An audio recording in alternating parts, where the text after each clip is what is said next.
Hello, can you all hear me okay? It's good?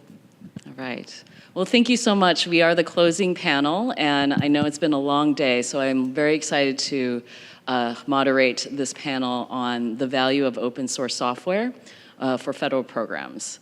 And I'm just going to keep this simple and brief in terms of having everyone give a little introduction. My name is Sophia B Liu. I work at the US Geological Survey as an innovation specialist.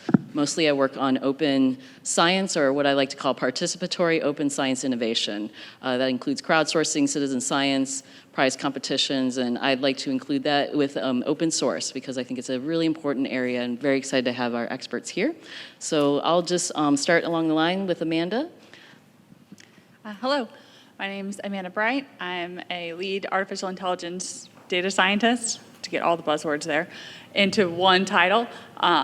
I have been with NGA for 6 years. I specialize in developing workflows using automation to help increase efficiencies and help our mapping mission specifically. Everyone speak into the mic. Go ahead. Hello, I'm Chris Rasmussen. I'm the creator and founder of the Tearline program. You can actually look at this on your phone right now. It's an effort to create public-facing open source intelligence. It's built from an open source software stack. You can go to tearline.mil and check out the content. We have apps in both the Apple Store and Google Play. So and I've been in the open source intelligence space for about 20 years. That's my specialty. On the open source software side, I helped NGA launch its organizational brand account and GitHub in about 2013. And helped all of the processes from security, intellectual property, end to end to get those repositories to there. And I've stayed in the open source software advisory space. I'll talk to you a little bit more later about the improvements that we've made on the open source software side, but that's my background. Hello, everyone. My name is Justin Rice. I work at NASA Goddard. I am the Deputy Manager of the ESDIS Science Systems Development Office. The ESDIS Project Office, ESDIS stands for the Earth Science Data and Information System Project Office. We manage 12 ground systems. We ingest, archive, distribute, process Earth science data, and we're one of the largest repositories of Earth science data in the world. Right now, we are in a massive push to get a lot of things transitioned over to the cloud. There's a lot of open software development across our many organizations, and I'll be happy to talk about that a bit more later. Thanks for having me. Cool. My name is Rory. I work at the U.S. Agency for International Development, or USAID, or USAID. You'll hear both. I'm a GIS analyst there, and the activity manager for the Youth Mappers program, and a open source evangelist. Thank you all. So one of the first questions I wanted to ask you first too, I know you both are at NGA, but what are the main objectives with open source software? Is it to build community? What is the real value and benefits that you have seen based on your activities? Go ahead, Amanda. So one of the main benefits that I've definitely gotten is, the community across NGA. We have a lot of missions and a lot of data scientists that are doing very different things. And one common language that we have is open source. I specifically, and many are like me, that I grew up learning data science through open source softwares and technologies. We've all tried different things to solve different problems. And so bringing everybody together it definitely brings a lot of camaraderie and a lot of problem solving and creativity. So back to the founding of the GitHub brand account is the transparency is the key as far as the version control of something that's actually real and tangible. And particularly coming from an intelligence organization, doing that and doing it publicly, open source with a capital O, not internal small o open source, but the big major licenses, doing it in public and doing it on the biggest stage possible, that helps with setting, I don't like this word, requirements. You can actually see what's going on in a fundamentally very clear way, rather than kind of esoteric business literature language and request for proposal type of language. You can see it in a very practical way. The other side of it as an intelligence organization is it helps kind of de-spookify intelligence. Is if you look at the open sourceization on the open source intelligence side of the commercialization of space, intelligence officers, patent researchers, Capital One researchers, and people that generate content, that kind of knowledge worker does very similar things. And we all kind of need the same type of business functions. So the open source software stuff for me really helped with helping the organization kick into a much more commercialized gear and get out of kind of the secret squirrel world. So it served a coding purpose, but it was also on the transparency part. Yeah, we all need to be here as knowledge workers, and this is just common sense type of stuff that we need, like Capital One needs, or just core, simple, vanilla stuff. And that was really, really helpful. Do any of you like to also provide some ideas of what are the benefits of open source software? I will take a step back and say, for us, it's more so building that community. Because out of the community emerges sharing, right? Sometimes we want to skip to sharing first, but if you don't have a community or people don't really know anything about it, it's useless. You can go to Google Play or Apple Store and see tons of free software. Who's using it and why, right? So a lot of times we get the people in the room, the players, the technical people, the software developers, the researchers, the managers, all in the room to develop that community, to develop that trust, to understand the use cases, to understand the business practices. We get everybody in the room and we build community. And part of building community is sometimes breaking down cultural barriers, right? The not built here mentality, right? We don't really know what it is. We know our people, we trust our developers. We know our systems and we know our needs, so we trust what we do better than we trust what the enterprise is doing, right? So getting all those people in the room and really working to break down those cultural barriers in a way that builds a larger community to share lessons learned, to share the different problems that we're dealing with. And then once you do that and you build trust, then you will see open source kind of take off. You don't have to really force it. It kind of just emerges as organically. I don't like those words. Organically, it emerges organically as a result of building that community brick by brick, and not like putting something on. Like, think of you trying to be a content provider on YouTube and just putting a video up on YouTube. Will it go viral? In these days, it's not likely, right? So you really have to work to build your community brick by brick. And then out of that emerges things like adoption of open source software and things like that. And Rory, I know you use a lot of open source software with the youth mapper, so I'm not sure if you had any points that you Yeah, could just riffing off what Justin was talking about, I kind of feel like working with open source is kind of like doing a company offsite, but way more fun. Instead of doing trust falls and icebreakers and stuff, you're working together with this common purpose, and you're bringing not just people in tech who are doing the coding, the programmers together, but project managers and users all together. And at USAID, we work with a wide swath of partners. We have implementing partners who are actually working on the projects that we design and run. We have the beneficiaries, the people who are benefiting from the projects we're running. And through open source as kind of a tool, not just to develop software, but to bring these people to that table in an organic way, like Justin was talking about, is really helpful. Yeah, thank you for that. I remember when we were talking, you made some good points about access, especially in the developing communities. That's why sometimes it's really valuable to use that kind of software. So what I also want to ask, maybe start with you, Justin, is what strategies do you employ to encourage internal and external teams to use and contribute to open source software? Okay, so like I mentioned before, we are an organization of about 600 people spread geographically across the United States. We have 12 data centers, if you will, and historically those data centers have their own culture, they have their own mission, they didn't really work together as much.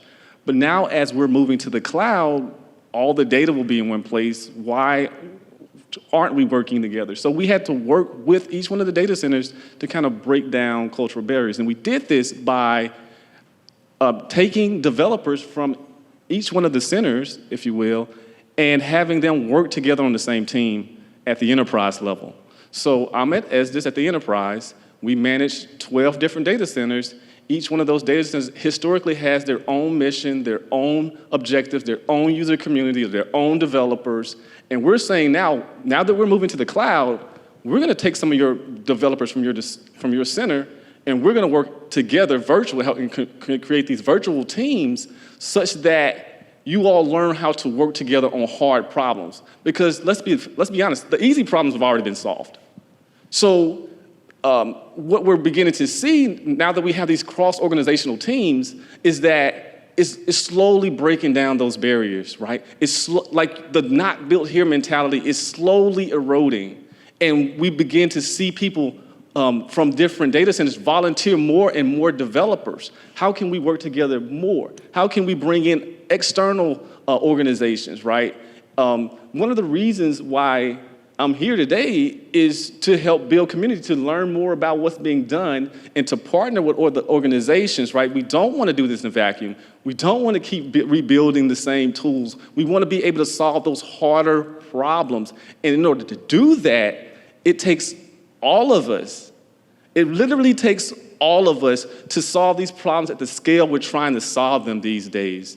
And so getting back to the question, it's really working to understand that there are cultural barriers, there are management barriers, there are policy barriers, and working to kind of tear down these things constructively to let the people, let us, everyone know that, listen, we have to change how we've been working. It doesn't work. You hit a wall after a certain point, and that's what we've been doing, kind of cross-pollinating people at the enterprise, and people begin to form new teams and new organizations at the enterprise. So that's what we've been doing.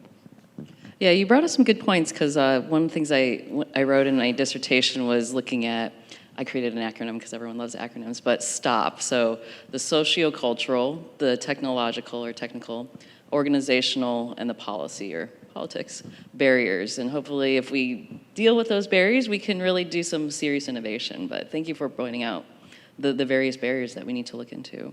Rory, what are your thoughts on what strategies do you employ to encourage internal and external?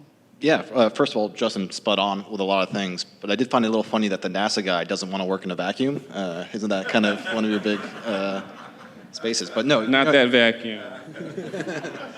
No, I'm teasing. But yeah, I think to help promote open source within our agencies, you have to be that pushy salesman. That rep doesn't exist, right? And so you have to kind of take that on yourself, but also collaborate with others who have that same passion and interest within your agency and outside your agency. Developing use cases and user stories and success stories and prove that this has happened before. There's nothing better at USAID, where I work, than saying, this has already been done. This other program has already used it. It's been successful. So organizations like the Government Working Group that Maggie mentioned at the first panel, their Government Working Group has been really helpful with that, just connecting with others who've had those success stories and how they've done things. But it is a big challenge, right? I remember a colleague of mine had to write back in the day whatever form it's called to have QGIS comply with the American with Disabilities Act. There's no one doing that. So trying to find resources and solutions to solve those kind of really technical problems is really important. And so being that pushy salesman, collaborating, and yeah, just finding those who are on the same page. You know, you bring up a good point, because there's more and more DEIA, diversity, equity, inclusion, and accessibility initiatives. And I wonder to what extent some of these software programs actually consider different pieces of that with the various kinds of disabilities that are out there. So having it open source maybe enables a little bit more of that possibility. I'm kind of curious. I don't know how much of these software do. I did want to, you know, even though, because we still have a little bit of time, I wanted to ask both of you, since I know you're at NGA and the National Geospatial-Intelligence Agency, which tends to be on the intelligence community side and a little bit more internal among some things. So are there certain strategies that you guys employ in engaging with not only internal as well as external? Have there been challenges or tips and tricks that you've noticed in engaging with internal and external teams on open source? So I can comment a little. We have been able to really encourage open source utilization when working with universities. So we have a lot of academic grants or participation in broader DoD programs where we're working, for a long period of time with college students on a real world problem.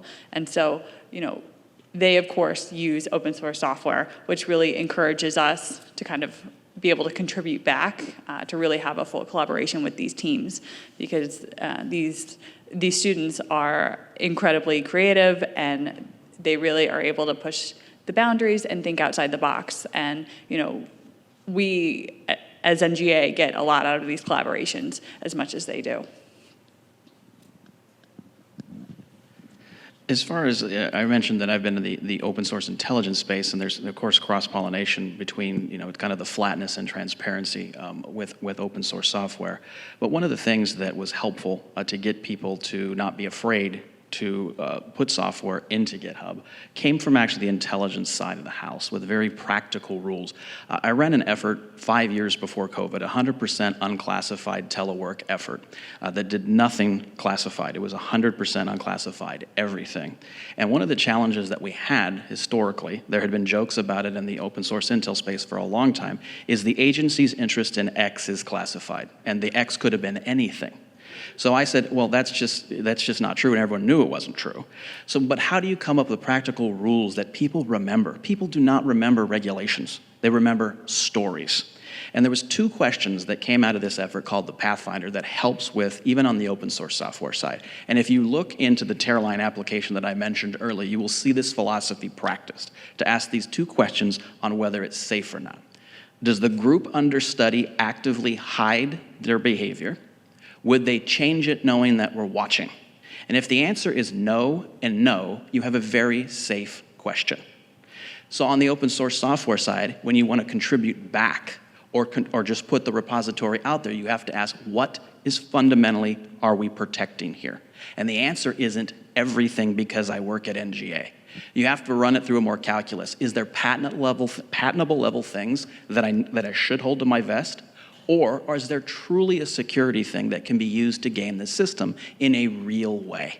And those rules, and I'll get to the memo part that I wanted to talk about, of how that from the Intel side of the house informs safety to go out in a coding way. And it's all about what to protect and not to protect, and kind of the vanillaization of knowledge workers across the board, and to use that in a very practical, meaningful way.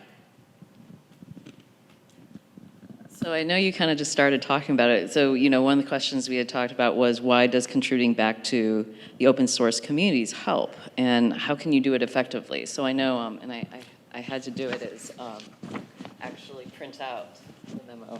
Sorry, my phone was falling. But I wanted to print out this memo that I think it is amazing. So I will just name it Software Development and Open Source Software from the DoD.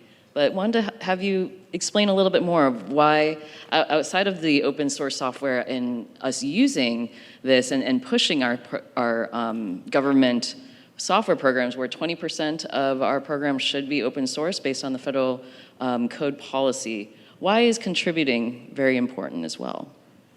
Yeah, so that memo, the story back to the GitHub part, in 2013-14, it was how do we open source repositories within that brand so people can see all of the stuff that was under one brand account.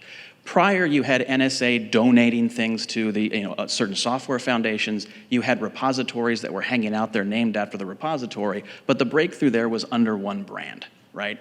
So that did well. And there's great software that's there. Our people that are the lead developers, Amanda has a repository there. She's interacting, taking the pull requests, and doing the interactive thing. The bigger question was, okay, cool. I feel safe in this branded NGA GitHub space. How do I go to contribute to repositories outside of that without talking to lawyers, talking to public affairs, and kind of that real gatekeeper mentality that people are afraid of? So this memo was drafted internal to the agency to say, again, these very practical questions. What are you protecting? Is it kind of, okay, yeah, that makes sense in 2022 that any organization would be using this kind of software. It's not that big of a deal. The memo basically said, you don't need to go to public affairs. You don't necessarily have to contact an attorney. Inform your supervisor, use common sense, And if it makes sense, go use your real name and ask the community to contribute back. And that was done. So when this DoD heard about this, they were working on this big policy memo from the entire DoD. They took that memo from NGA, and now it is available for all DoD employees. So you are not going to get in trouble by going out and interacting in a mission way, by using common sense and interacting with repositories. Now, this is very DoD, but I do think of a benefit even outside the DoD or IC culture. I think that gatekeeper public affairs mentality exists at a lot of federal agencies. So if you take a look at this memo on the contributing back part, you can say, hey, look, DoD has done this. Why can't we do this as well? So it's not just an esoteric DoD thing. And that was a big victory to do that. And it's a memo, and it has a seal and a signature, and it looks kind of, very DC, like this very cool building. But it's one of those hidden things that has so much empowerment that can not come across in a PDF file. But it was a big deal, and it's kind of a hidden gem, if you will. And I probably will update the site with some of these resources because I think it's really great. But Amanda, do you have any thoughts on why contributing matters? Why is it so important for open source? Sure. So, realizing contributing back is sometimes not possible. I think it's kind of our responsibility to do it when we can. And so I've actually, I have a repository on Chris's GitLab page. And, one of the things that I did was, I took the idea of the original SpaceNet metric, right, which was a metric to evaluate automatic feature extraction data. But in my reality, I don't have the luxury of, having a complete reference data set every time, because if I had that, I wouldn't be paying for automatic feature extraction. So I took that data, I took that concept, and I scaled it. I made it work. I took the same concepts, and I just kind of changed the ideas to make it work for what we do have. And I was able to share that back to the community. And it really increases transparency on, so that the community can then see what is important to NGA, how do we look at maps, how do we grade maps, so that way, we can start having a discussion on, is everything right, is everything wrong, and how can we do it better? And so I think that there's been a lot of benefit, and that was a time where, because of Chris's work, it was significantly more easy for me to do that and start those conversations. So I don't know if Justin or Rory wants to point out anything further about building communities, but yeah, go ahead. Just kind of responding to some of the things that NGO folks said, it's really awesome to see that you aren't working in that vacuum and leveraging documents and policies that are already out there from other agencies and learning from them and stuff. I think that doesn't happen enough in the federal government, nearly enough. And it's really interesting to hear about NGA's approach to this because, correct me if I'm wrong, but you guys are kind of the service organization to the rest of the intelligence community and broader federal government where you provide this geospatial analysis and lens to other folks. And so I would imagine open source would play a huge role in helping facilitate those connections a lot easier with all our siloed systems and proprietary software and different servers and yada, yada, yada. If things are operated in an open, kind of compatible way, it'll just make your guys' job a lot easier as well. And that's probably an argument you can easily make to your supervisors. Yes, and then there is on the, everyone knows the open source thing. It doesn't mean, free beer. There's a labor part that's very, very important. So you have a repository, and you'll go, okay, so what language do I have to code in? What skills do I need, particularly as the kind of the debate in open source software and machine learning and artificial intelligence. Okay, there's the repository. There's no way you can replicate it.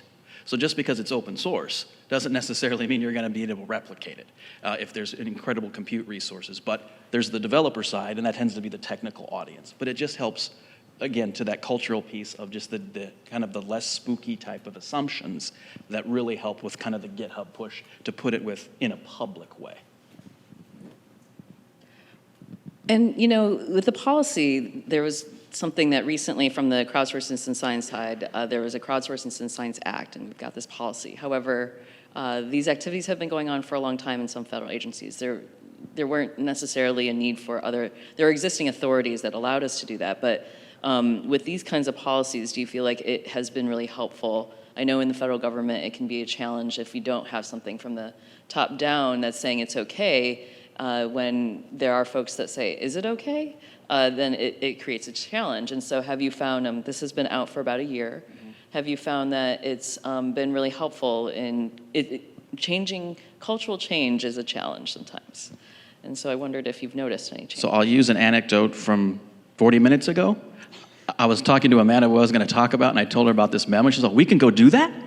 So it's kind of a sleepy thing that's not known, right? And there are some folks that, hey, is it a binding memo? It's like, okay, let's you're not going to get in trouble.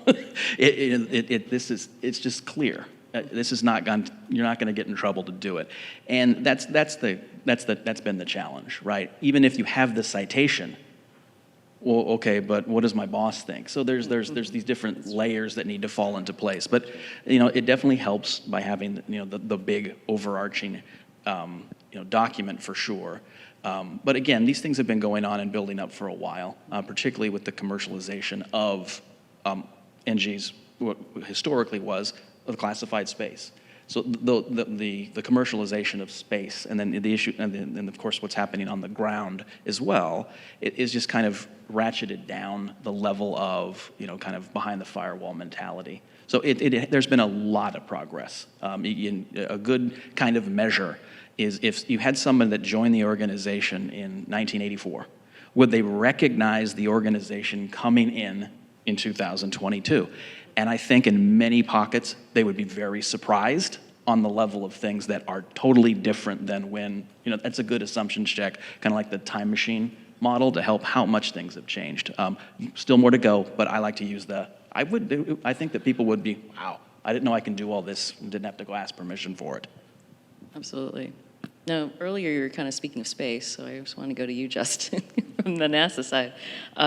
Have you found, I don't know if you're using more open source software versus contributing as well, and given that you're not in the intelligence community side with the NASA, from a NASA agency standpoint, do you find there's been issues, or have you ever thought about contributing back to the open source software community? Is there efforts to do that even within NASA? Oh, absolutely. So we tend to leverage open source software to build applications that serve our end user community, right? And so these applications we then open source, right? And so one thing, adoption is one thing of open source software, but then committing back to is a completely different thing, right? And each one of these has their own different challenges. When it comes to committing, who has resources, right? Sometimes it's training. Right, we have this new cool widget, this new cool tool, but we may have to train your organization how to use it. Do we have resources for that? Does your organization have resources for that? Okay, if you actually use our application, are you just going to do a pull request and branch off from the main base to create your own? So there's a lot of layers to open source software and contributions. So internally, what we try to do within our organization is like I said, we have that federated team, and what we try to do there is we have the developers at the organization working together, and if their data center needs something, they have a different need, then that developer is more aware of what's going on with the enterprise, and before they build something, hey, you're going to use this open source software. You're going to contribute back to this instead of building your own. Now, when it comes to other organizations, for instance, we've partnered with NOAA, we have an MOU, and they are aware of all the things that we're doing. They say, hey, we like your common metadata repository. Can we use it? Like, yeah, we had to train you. And so we have to get that permission. We have to go to our managers and say, hey, we think it's a good value proposition to share this, but also train them how to actually use this, right? And then there's this other thing that kind of comes along with it, especially open source software. There's a lot of, is it documented well, right? When it's internal, like your developers know, like they know, they're further away from it because they've been working with it for so long. Is it well documented? Is it well tested? Is it well supported? These things are very key, especially when you're sharing things externally, right? To keep people from not only just being interested, but using it and using it long-term to the point where they want to commit back to it, right? So those are all the things that we're kind of, the challenges that we're kind of tackling at this space. We still have a long ways to go, but I think we've come a long ways in really promoting open source software, getting out into the community, what we do and learning from other people. And if we can't collaborate, meaning that we can't, different organizations have two different systems, it doesn't really work, the applications don't really work or transfer well.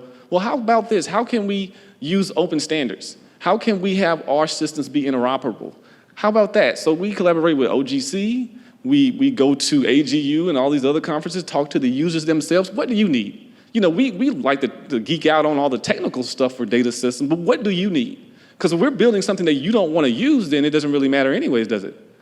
And so all of those things that we're looking at this open source software from so many different angles and slowly making progress as time goes on. Yeah, thank you. That's a really good point. So we'll have maybe one last major question for all of you. I'll start with Rory. Does the use of open source software support other agency initiatives? So it's, open source comes up a lot in relation to maybe open data or other collaboration policies, more open, open government has been a major push for quite a few years or a decade now. What are your thoughts? Yeah, that's an interesting question. So at USAID, I think one way to look at it is our kind of core agency systems are largely proprietary, and means there's a lot of opportunity, I think, in the future to try to move into some more open source tools. Where we've really made a lot of progress with is in our programming, when we're using and developing tools in our projects. So we work in education, we work in conflict prevention, food security, healthcare, global health, things like that. And so those projects themselves, they're using amazing tools across the board and developing and contributing back to those tools. It's hard to collect all the stories that have been done. I find new ones every day, but that's where the real opportunity lies within our agency. And so it's supporting that as best we can. And also through open data as well, and making sure that the data we collect for our programming is made available to our implementing partners, as well as our development and humanitarian response partners as well. Yeah, I definitely think there's been a lot of efforts that cross over based on some common policies in the open whatever space, open blank. So I don't know, from the NASA side, Justin, what have you thought of in terms of other initiatives that have been supported? So right now, across the Science Mission Directorate, we have something called the Science Policy Directive 41, this SPD 41. And that's essentially saying that, NASA funds a lot of research. Well, if you are a NASA-funded researcher, then the expectation is that the data will be open, the software will be open, and the results of the science will be open as soon as possible, right? So open as possible, closed as necessary. And so we have a new initiative starting next year called Transform to Open Science that we're really marketing and getting out there. That's essentially to increase the awareness of open science and really promote the use of open science, and then broaden the participation to historically underrepresented communities, getting back to the DEIA initiatives, right? And so, again, open data, open science, and really building that community and sharing those results as soon as possible. Because as we know in the academic space, we tend to kind of hoard things together because of, a lot of things are associated with your secret sauce, right? And so we are trying to really to change that dynamic a little bit, change that narrative to the point where we're incentivizing you via funds to open this stuff up as soon as possible. I'm really glad you brought that up because, there was a recent OSTP, the White House Office of Science and Technology Policy memo that was put out just August 2022, so very recently, on ensuring free, immediate, and equitable access to federally funded research. So there's definitely been a big push for open science. There's a subcommittee for open science now. So very good point. That is definitely one of the major themes. Roy, you feel like you want to say something, so go ahead. Yeah, so I don't think we have as a, the same level of like policy support for this, but one of the kind of mantras at USAID is do no harm. So in our international development work and our humanitarian response, that's baked into all of our programming. And it might take a little bit of education for contracting officers and project managers who don't have a technology background, but open source is a big part of that. USAID programs can last a couple of years, and then the funding and the activities will dry up. And so if you leave behind a proprietary database that no one can pay for, that data is good as dead. And so one thing that we try to do is to bake kind of these open platforms just because they'll be living long after where our programs have ended, and because of what we've talked about earlier, that sense of community where they can go out and get support readily available from that community around those different tools. So I don't know if Chris or Amanda, you have any other thoughts based on what the other folks have shared in terms of, how does open source relate to other agency initiatives or policies that you want to comment before I give a final question for you all? I can just give a quick plug. Doug wasn't able to make it earlier, but GNOME is the NSG Open Mapping Enclave, which is something NGA developed, and it's it's OSM schema data where anyone in the entire NSG can contribute or use the data for their missions, and so I think that's a really positive initiative that's really helped us contribute to other federal agencies' missions. You mentioned open government, and and you used the 10 years was the figure, and I was just thinking about the old, the Gov 2.0 days that kind of dovetailed with the Web 2.0 days, and it's been going on for a while. Two things, and again, I've been in this space for a while, and two kind of counterintuitive things that I've seen that I wanted to share from these type of open communities. One on the crowdsourcing side. So I've done prize competitions. We gave somebody in Iowa $10,000 for solving a technical problem. But what I have seen sometimes with some of these crowdsourcing efforts is kind of Hail Marys, a stump the chump, something that the organization really can't do, so they throw it to the outside expecting a miracle. You can't really put out what you can't reasonably do. So when you're crafting one of these things, it can't be a stump the chump activity or a Hail Mary. It's got to be reasonable when you're doing these crowdsourcing things, because I've seen some of the requirements when people are writing them, and it's like, can you fly to Neptune? I mean, it's like, if you can't do it, don't ask somebody else on the outside to do it for you. I don't know, Justin, can we fly to Neptune? We actually can fly to Neptune. No, not. I meant more like a Superman way. No, but the other one that was kind of the counterintuitive, and I was a firm believer in this, and it's been kind of the opposite with the open data movement. I remember kind of consulting and working on the TAK.gov stuff when there was the idea that we were going to put this big repository of all this open data. And it was kind of a snooze fest in the sense that it attracts power users, people that can write code and know what an API is and can code against it. And I was kind of looking at, the report, the unstructured text report. That's going to go away. People are just going to consume data and visualizations and all this stuff. That's not happened. It's gone in the opposite direction. So if you look at trends in data journalism, the same assumptions were made. There's going to be these D3 libraries that are going to replace the newspaper article. There's no evidence to suggest that that's being traded off in any way, right? So there's the power user, which is important, but they're not enough to make a community. So if you look at Tearline, the design of it, it leads with unstructured text. And at the bottom, there's these data sources that are the structured data. And my time with TAK.gov, kind of consulting with it, is I did rip off kind of the color codes that TAK.gov had to tell you what type of data type it was. That was really, really cool. So two things on the open government that I've seen that's kind of counterintuitive from my assumptions in 2009 coming into that Gov 2.0 community. So as maybe a final question, because I know Eddie's going to really push me off stage very soon so he can speak, I wanted to ask you all, and there's maybe a twist I was thinking of asking. So what is a open source software that you really want people to know about, or that's your go-to? and/or that you've put on code.gov, because that is something that we all could do in the federal government that we're encouraged to do, at least 20% of our agency's policy or software. So I'll start with you, Rory. Ooh, okay. My original answer was going to be QGIS, but everyone knows that these days. I think one of the lightning talks I saw earlier, in the code example, they used Postgres SQL, and they used OSM2 pSQL, which is an awesome little extension to just get OSM data into a database. And the queries are a lot more straightforward than like Overpass and stuff like that. And just, I think SQL is a great way, if you don't code, to get into starting to code a little bit.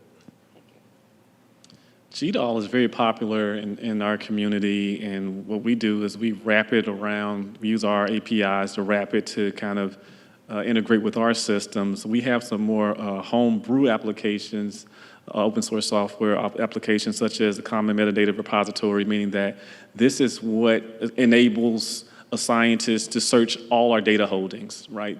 The metadata repository. Then we have something called Cumulus, which is our cloud-based ingest and archive system. When they were on premises, everybody had their own ingest archive distribution system. Now it's one, Cumulus, that's open source. We have a framework called Harmony, that is our framework for services. Thinking back to on premises, every data center had their own flavor of services, subsetting, reprojection, mosaicing services. Now we just have one platform called Harmony. All these things are open source. You know, come and talk to me afterwards if you want to learn more. Yeah. I'm going to say Wagtail. Yeah, that's it's a content management open source. It's Python based, and that's what we use as the kind of the back to my point of the if you go to www.tearline.mil, that's what it's built in. That's part of the stack. Is that what you'll see is most people want 2 paragraphs and a pretty picture. That's what the vast majority of people will take. Again, you need the power users, but the elegance of the software, the documentation is good. The community is pretty strong. So it's been really, really helpful of riffing on from a content management perspective, from behind the firewall, from an authorization and authoring perspective, and then the outputs have been elegant. So I use probably not the same repo twice. So my go-tos are relatively boring with things like GeoPandas, scikit-learn, Shapely. Those are my favorites. I've got a fan in the background.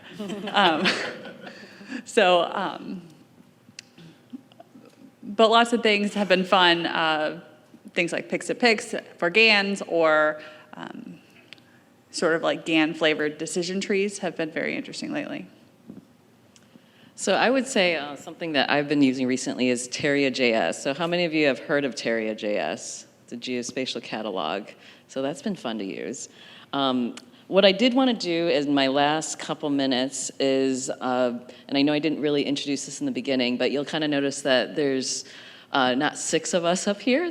We have one missing person. So Nate Frantz, he would have loved to have been here, but he unfortunately got into a car accident not too long ago and suffered concussions. So he was not able to be here. But I really wanted to end our panel with a promo video of TAK.gov, which is a system that he's been strongly supporting. And I think it just might be a good way to end our session. And what I think he would say is, hey, come and use my open source software that we've helped develop. So TAK being, and this is maybe the cue to the folks if they are still able to play the video. If not, that's okay, but we'll just post it online. See if we get some good high audio on this.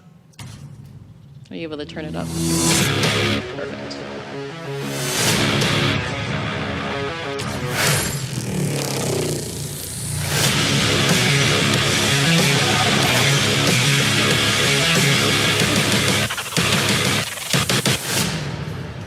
The Tactical Assault Kit has been described as a game changer. As it's known outside of the DoD, the Team Awareness Kit is a movement that has seen the addition of 15 DoD programs and a growing base of over 250,000 users spanning the U.S. military, federal, state, and local government organizations, as well as U.S. partner nations. The technology and open source collaboration powering TAC permits real-time visibility into mission status, coordination of shared resources, and a reduction of fratricide incidents. all while operating on an open source platform to improve integration across civil use, government, and military users. Maintained by the team of dedicated professionals at the U.S. Army Combat Capabilities Development Command, C5ISR, in the TAK Product Center, TAK improves situational awareness across both small and large-scale command and control operations. The TAK solution is truly a fundamental shift from cumbersome radio-based operations, where observer azimuths, paper maps, and signal mirrors can delay reaction times. Improved communication and coordination are critical to saving lives. When seconds are the difference between life and death, TAK is your go-to platform. Come join the movement and see what TAK can do for your organization. Join the 250,000 members, 15-plus DoD programs, and countless first responders, police, and emergency personnel that have improved mission outcomes, reduced cost, and improved operational effectiveness by tapping into the open-source collaborative solution that is TAK. Learn about TAK from the experts in the field. Join the conversation about latest developments and best practices that will help you advance your organization to a well-connected, situationally aware, cost-effective, and mission-focused unit. So if you didn't hear it, it was Tactical Assault Kit for the military side or Team Awareness Kit on the civilian side. So, but thank you so much. I took with team awareness. I'm hoping to maybe tap into that and do more of the metaverse open source version of it, because you could tell there was some virtual reality. So thank you so much. Thank you, panelists. And I want to welcome